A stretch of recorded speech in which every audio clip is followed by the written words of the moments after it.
আসসালামু আলাইকুম বন্ধুরা, সবাই কেমন আছেন? আশা করি ভালো আছেন। আজকে আমার ছেলের জন্য তৈরি করব হোমমেড সেরিল্যাক। যেহেতু বাজারের সেরিল্যাকে প্রিজারভেটিভ থাকে, তারপরে স্বাস্থ্যসম্মত না, সেজন্য আমি আমার ছেলের জন্য বাসায় তৈরি করে নেব সেরিল্যাক। সেজন্য আমি এখানে প্রথমে পোলাও চাল নিয়েছি হাফ কেজি, আর ভাতের চাল নিয়েছি 250 গ্রাম। এখানে আমি ভুট্টা ব্যবহার করছি 250 গ্রাম। তোমরা চাইলে গমও ব্যবহার করতে পারো, কিন্তু গম ব্যবহার করলে আমার কাছে একটু আটা আটা গন্ধ লাগে, সেজন্য আমি গম দিচ্ছি না। আর তোমরা চাইলে মুসুরির ডাল, মুগ ডাল এগুলা ব্যবহার করতে পারো, কিন্তু আমার ছেলে যেহেতু খিচুড়ি খায়, খিচুড়ির সাথে যেহেতু আমি ডাল ব্যবহার করি, সেজন্য আমি আর ডাল ব্যবহার করছি না। তোমরা চাইলে ডাল ব্যবহার করতে পারো।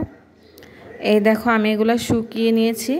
আমি কিন্তু এগুলো ভালোভাবে ধুয়ে তারপরে একটি পরিষ্কার কাপড়ের উপরে বিছিয়ে নিয়েছি।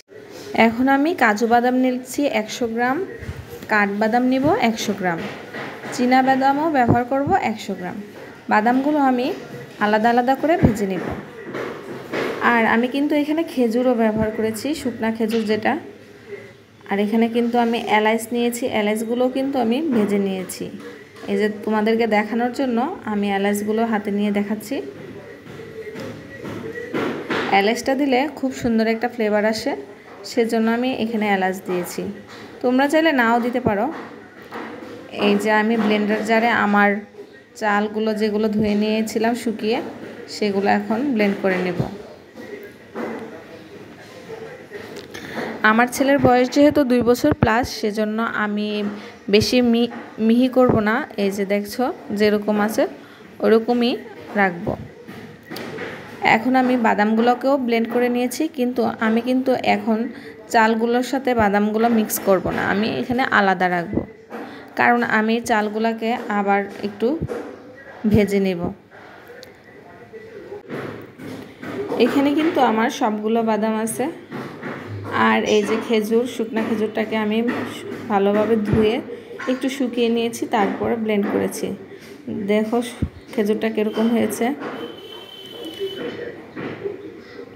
এই যে আমার চালের গুঁড়োগুলো এখন ভালোভাবে একটু টেলে নিয়েছি, যেন চালের গুঁড়োর গায়ে যে পানিটা থাকে সেটা যেন শুকিয়ে যায়। এখন আমি নিয়েছি কিছু সাবুদানা। এই সাবুদানাটা হচ্ছে অরিজিনাল সাবুদানা। দেখো কতটা স্বচ্ছ। তোমরা চেষ্টা করবে এইরকম সাবুদানা কেনার। বাজারে যেগুলো আছে সেগুলো হচ্ছে ওই যে ময়দার মতো। তো তোমরা যখন বাচ্চাদের জন্য কিনবে অবশ্যই দেখে কিনবে। এখন আমি সবগুলো একসাথে মিশিয়ে নিচ্ছি। আমি এখানে প্রথমে খেজুরগুলো দিচ্ছি।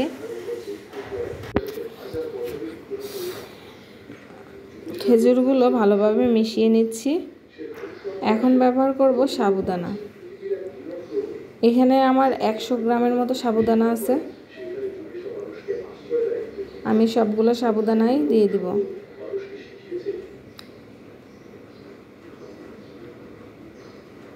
এখন ব্যবহার করছি বাদাম। দেখো এখানে আমি কতগুলো বাদাম ব্যবহার করছি। বাদাম কিন্তু বাচ্চাদের ব্রেনের জন্য খুবই ভালো। আর এখানে যে উপকরণগুলো ব্যবহার করছি সেগুলো সবগুলোই বাচ্চাদের জন্য খুবই ভালো, খুব স্বাস্থ্যকর একটি খাবার।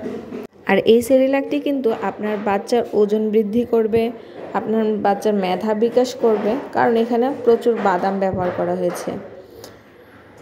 আর এই সেরিল্যাকে যেহেতু আমি কোনো প্রিজারভেটিভ ব্যবহার করিনি, সেই ক্ষেত্রে কিন্তু আপনারা এগুলা এয়ারটাইট বক্সে করে নর্মাল ফ্রিজে রাখতে হবে। আর এই সেরিল্যাকটা সুজি যেভাবে রান্না করেন ঠিক সেভাবেই রান্না করবেন।